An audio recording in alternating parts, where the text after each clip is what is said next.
In your testimony, sir, if you don't mind, I very much appreciate all your comments about small business and all, but in your testimony you also make the very important point, I thought, the most important point, that half of all net new jobs annually come from small business. If I could disconnect the small business just for a moment and focus on jobs, because jobs leads to wages.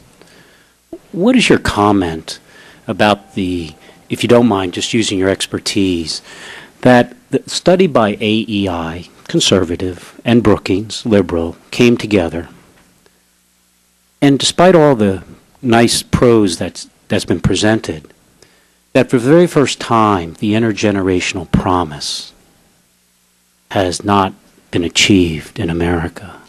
They took two cohorts in the early 70s, age 35, with some kids, about the time you're in the prime of just beginning to say, this is where I'm going to be living for my kind of wages. And so what did they earn in the 70s, real terms? AEI with Brookings jumped ahead 35 years when those children had gone up and were of similar age with children and said, in real terms today, the next generation for the first time in America is earning less than their parents. Well, how do we address that issue? Love new jobs, but the median level of real wages has declined in the last 6 years. So jobs are interesting, but wages apparently is what we really want them for. How do you fix that? How do you address that intergenerational broken promise?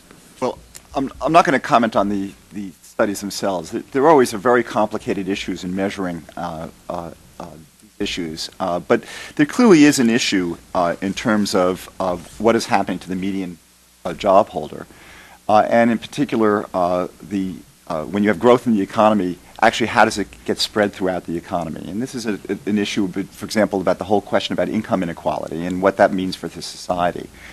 The problem here is that the research on this indicates that it's hard to actually decide exactly what the source of these problems are. Some of the issue of what's been happening may also have to do with just the nature of technological change, which is something that central banks and even policies from the government may not be able to affect that strongly. And in fact, some of the technological change, of course, can be very beneficial in the long run to the economy.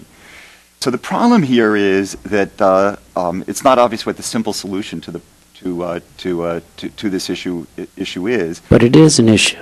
It clearly is it's not the issue. That in fact you want to have all Americans benefit from economic growth. And this is not only true from a point of view of issues of equity, but also from a point of view of getting everybody to buy into good policies for the country. No, well, thank you for that. I mean, because please take this right when I'm about to say it's your job's hard. I've never met a one-armed economist because they're always saying on the one hand and on the other hand. My next question comes then. We're $9 trillion in debt. As President Clinton handed over to President Bush the economy, the Congressional Budget Office said by fiscal year 2008 we'd have a $5 trillion surplus. Well, we're at $9 trillion in debt today. In 2002, this Congress, Republican majority, decided no longer to do pay-as-you-go, which President Clinton with the Republican Congress had come to an agreement upon. And I understand your comments about uncertainty, but there was a lot of uncertainty when that was done away with. Do you believe that in view of not just tax, but the principle here, that there's some tough decisions to be made as 23 million Americans, if we don't get this tax thing right, will enter the AMT area and pay more taxes? So is pay-as-you-go important? And should it be not just discretionary, but mandatory funding?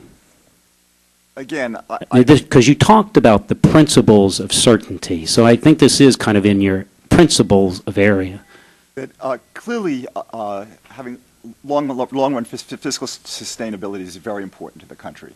And in fact, that not only is important to the country, in order to do monetary policy well, you have to have fiscal sustainability. So one of the things we've learned from particularly looking at other countries, we haven't had as much problem here, but in the emerging market economies, that in fact if they frequently have had big problems because they have not had fiscal sustainability. How you actually achieve that is, again, your responsibility. Is pay as you go? Because the Federal Reserve Chairman spoke on this in years past. Is it a good principle to have? My view on this is that there are many different ways to actually try to solve the problem of fiscal On the one hand, but on the other hand. So I not only have 2 hands, I also have 10 fingers. So so on this one, I've got to leave this up to you as our elected representatives. Thanks. It's tough to get advice in this town. Thank you.